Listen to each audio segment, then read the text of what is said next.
watched a movie last night. This movie was interesting. Had I known that this movie was a remake from the Denmark version that came out in 2022, which was like 2 years before this came out, I would have seen that one first, but I didn't know, therefore I saw this one.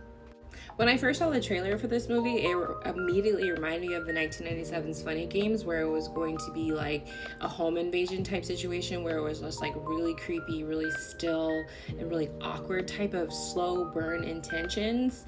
It wasn't that at all. Not that it wasn't that at all, but I feel like it was trying to be that and it missed severely. This one was an interesting find for me. I liked the story. I thought it was very intentional, and I thought it was supposed to have like a really creepy kind of slow burn horror movie thriller instead of going like fast. I thought James McAvoy did a really good job in his performance, but I really liked Mackenzie Davis's performance. The way that she was emoting with her face and showing so much emotion and terror in her face and in her voice really made me believe that this was a mom truly trying to protect her daughter. So Speak No Evil follows this American couple who have moved to London as their permanent residency, but are vacationing in Italy, where they run into James McAvoy and Aisling Francescoisi, her character's name is Sierra, at this this vacation villa or whatever, and the American couple continuously get stuck sitting with this boring couple that keeps talking about like flies or keeps talking about something every night, which is really super boring, and they don't know how to get out of this annoying conversation. So James McAvoy's character and Aisling's character are like, you know, like the fun like vacationers, like come hang out with us, like we're loose and we drink and we have fun conversations that are inappropriate for the wild, and you know, Americans are just like so like attracted to that difference that they're like, okay, let's hang out. So eventually James McAvoy's character invites over the American couple to come check out his gorgeous like farmland villa that he has, and he's like, oh, come over, like I'll treat you like kings and queens, bring your daughter, I have a son. The son doesn't talk because he has some kind of disorder, and sorry, I forgot what the disorder was, but the disorder like made his tongue too short so he couldn't talk. At least that's what they're telling the American couple, and they're like, come, spend some time with us, drink all the drinks, we'll take you to all these places. And you know, America, we're just so like, oh my gosh, we're so attracted to European cultures. Like, yeah, sure, Europeans are supposed to be so nice, and let's just go drop everything and go drive hours and hours out of the way to this foreign land with these foreign people that we've never met before, and let's have a good time. A good time was not had. Aside from the story being like these strangers are trapped in this house of strangers, I thought the movie wasn't bad. I thought the story was like, oh, okay, cool. Like, we already know James McAvoy's character is going to be on some shit, and we're just waiting for that shit to unfold.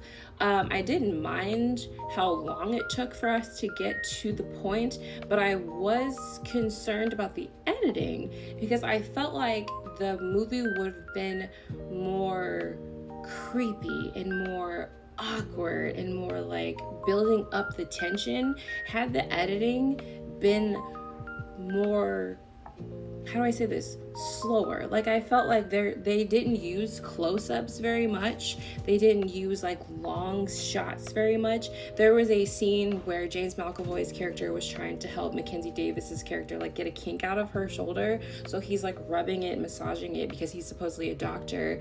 And I felt like we as the audience should have been like really close and up and personal with the massaging. I felt like there should have been like a POV point at some point. I feel like we should have been close enough to hear the breathing. I feel like we should have zoomed in and seen him like massaging her shoulder to also feel like we are being creeped out, because he should not be rubbing on this woman's neck like that in the middle of this forest in front of the children, in front of the man.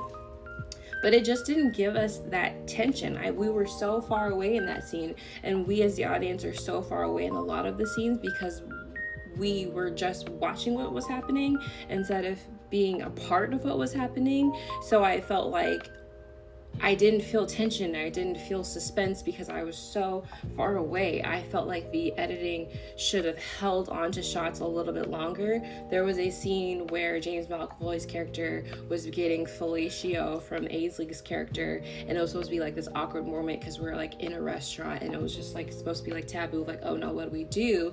And instead of like holding on to the shot with James McAvoy and Ainsley like, oh my gosh, having this orgasm, it kept cutting to like the husband's point of view, and then it cut it to the wife's point of view, and then it cut to James McAvoy, and then it just kept bouncing back and forth and not holding on long enough for us to have that tension. I keep saying this, but like the tension was never built up. The tension kept getting cut short, and I feel like that what's made it not, me at least, feel invested in the story, because it was just like, you're not giving me enough time to see what's going on and to feel stuff on my own. I feel like you're just telling me what to feel.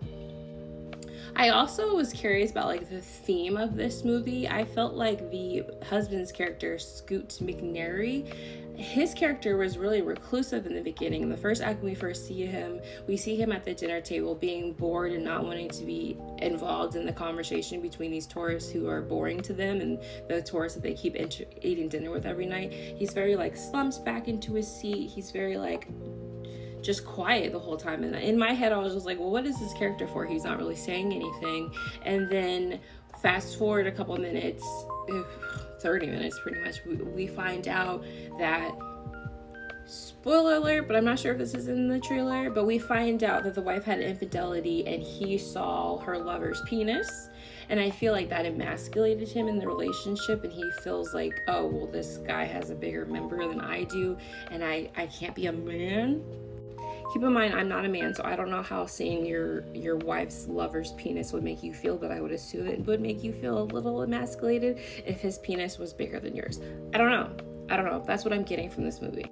And so with Scoot McNairy's character as the husband, he's constantly being pushed to the background because James McAvoy's character is very like proud, very confident, very, very like, I'm a man, look at all these manly things I'm doing, listen to the way that I talk, pay attention to how people act when I'm talking. And Scoot McNairy's character is very like, no one's listening to me talk, no one even sees that I'm in this room.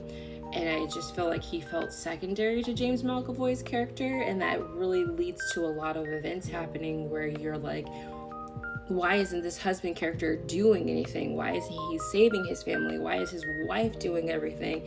And then finally, there's a situation where Scoot McNairy's character is like, I'm sorry, I don't know what to do. I don't know how to save us. And so I might be, reaching for the stars, but I just feel like that was an interesting take on masculinity in this way, because like he was emasculated by his wife, he's being emasculated by James McAvoy's character, and then when push comes to shove and it's time to like protect your family and be a man, he physically can't because he's just not strong enough. He's just scared, you know what I mean? He's scared, he doesn't know what to do, he's never been put in this situation, and now like he can't perform, he can't save his family, so his wife has to take over and practically save his family, and he can't speak the way that he wants to speak because James McAvoy's character is constantly speaking over him, and his wife is listening to him. Everybody is listening to James McAvoy's character.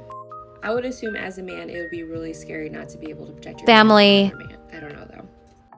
Yeah, so I did like this movie. I really liked the story. I really liked the story it was trying to tell. I really liked how the story was revealed. It didn't take very long to realize like, oh, this is a shitty fucking person. Like, we pretty much figured that out quickly, which is great, because now we just need to focus on how the hell to get out of there. And the Americans were making literally all the wrong choices. It was really frustrating to watch the American couple just be so dumb. But I thought it was great. The only problem I had was the editing. I just felt like the editing really let this movie down and really took this from what it could have been a really scary and creepy and intense movie and kind of just made it be like, I wrote a story, now go play. What do you guys think? Leave your comments below. I'm really interested about this one. Toodaloo.